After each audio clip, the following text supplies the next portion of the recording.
So I'm continuing reading to you my novel Lee, and we left off on page 127. I found a place for my baby, did I tell you? In the back of the Volunteers of America, there's a daycare center now. Somebody decided to open one up for poor kids right next to the food bank. Maybe not just for poor kids, but I don't really know. Not too many kids in there, 4 or 5 usually, little ones like mine, and a couple of older ones. Mostly it's grandmothers dropping them off, taking care of their kids, I guess. My mama didn't take care of me, sure as heck wouldn't know how to take care of my baby. I named my baby, did I tell you? Yep, one day it just came to me. I named him Corey. I've been waiting to have his name come to me, and then it did, and it fits him. It's short. It has 2 vowels and an extra for good luck. I like the soft-sounding letters best. I'm teaching his name to him. I'm glad it came before I took him to the daycare, because it's one of the first things they asked.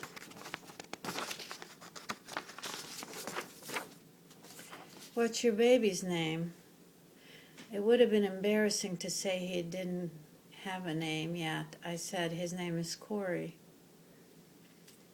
The daycare needs your kid to be on welfare, so I went downtown to the State Building and waited. I was in the waiting room a long time, and then I got called and asked all these questions. I had to give them my right name, had to give them my right age. You know what? They didn't blink an eye. I guess they see a lot of girls like me, even younger, with babies there. Some got more than 2 or 3 babies. They don't look hardly any older than me. We sort of looked at each other out of the side of our eyes. I didn't talk to any of them. I smiled, though, and they smiled back. We talked to our babies. Don't be going over there. Don't be touching that. Come back here. We were talking to each other through our babies. It's like we're rehearsing something we never learned, getting by without a mama or a daddy. Even if we have one living, they don't take care of us. All us girls just doing our best to take care of our own babies. I waited my turn. Why do they have these beat-up chairs and benches in these places? And vending machines with junk food? They must figure with girls like us they don't gotta impress, right? Every girl was eating junk food from the vending machine and feeding it to her baby. Chips and cookies and stuff. It's a long wait. Kids get hungry. Finally, I got my number called. I gave the worker my answers. I got a notice in the mail. It told me I had vouchers for childcare. In return, I gotta show proof I'm looking for work or going to school. That's a joke. I don't think my clients are going to stamp my ticket and say she showed up on time, she performed well, and I paid a reasonable wage. Right. I just make the stuff up. It's not like they're going to check. I guess they could, but I don't think so. They looked really busy. The thing I noticed at the welfare office is that every single worker there was really fat or really, really skinny, sick skinny. This is what I figure. It's all because of sorrow. Them trying to digest all that sorrow that sits in front of them all day, every day, hour after hour, calling people in, one sorrow after another. Young girls with babies, no matter how many you see, more come. You hand them some vouchers, you know it's not enough.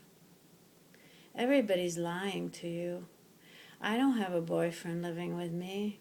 Only person with using my food stamps is me and the babies. No, I don't have any other source of income. You know it can't be true. Add it up. How does the kid have clothes and food? How do they live in a house, get on a bus, buy from the vending machine? It doesn't add up. $80 a month for food? Nobody believes. Everybody pretends. Everybody lies. The welfare workers lie by going, okay, instead of going, I know what you say isn't true. Unless it's an outlandish lie that they have to verify. But mostly, they let it go. They understand that poor people have to live to lie to get by on what they, no, I'm sorry. They understand that poor people have to lie to get what they need. You learn to lie. I did. I learned way early. My philosopher Professor Klein explained to me about lying. He gets all taken up with explaining after he's done with me. He's different that way, staying awake, after. Anyway, he was explaining the difference between lies of omission and lies of commission. Commission is when you do the lying, like you're asked, did you break that glass? Did you steal those cigarettes? Did you steal the money out of my pocket? You look at them all straight-faced and say, no, I didn't. That's commission. Omission is you just don't tell. My preference is to lie by omission. I don't tell about myself. I don't tell what I do, what happens to me. I was told a long time ago, don't you tell nobody. I knew he meant it. He didn't have to tell me twice. I felt it. I knew I'd get killed if I was told. If I told. Dear reader, you're sitting in a comfortable chair in your own comfortable house or on a train or sitting on a plane going to some faraway fun place. You decide to pick up this book because it has a simple title and a simple picture on the cover. It attracts you. You don't know why, but it seems to say to you, buy me. You read the cover thinking it will give you a glimpse into what's inside. It doesn't tell you much. You hope it will make for a good read, something to distract you from your own life for a little while, something that will let you jump into someone else's life, right? My life becomes your entertainment. You get a little scared in places, excited in others. You get curious. I wonder what's going to happen to this girl. When you get bored, you skip over parts. Problem is, I got to live out every part. I do got to admit, though, that in the darkest places, well, I got my own way of skipping pages. I got my own way. I do it through blackouts. A blackout is when you don't remember the thing, but it still leaves its mark on you. You might wake up and see a scratch here, a bruise there, a sore knee, or a sore hip. Inside, you go somewhere down, rest there at the bottom.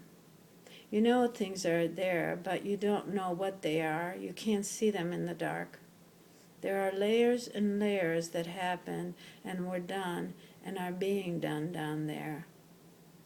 It takes a lot of stirring to disturb the bottom and bring it floating up. I spend my days mostly on the surface of my life, traveling along in my small boat.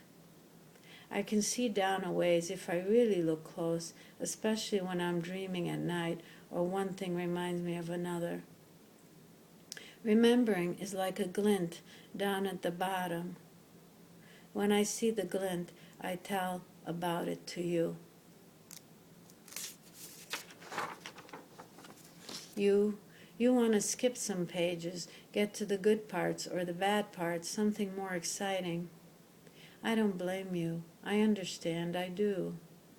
But tell you the truth, I'd like you to read even the boring parts, because isn't it how it really is? Life, yours too. Sometimes, in the quietest places, something surprising comes along. Pop, something you would have skipped right over. I like talking to you. My life is an open book. Not. More like a locked treasure chest. I have the key. Only I can open it. Only I can show you what's inside. And I'm the one who decides when to close it. I think I'm going to stop here for now. Thank you.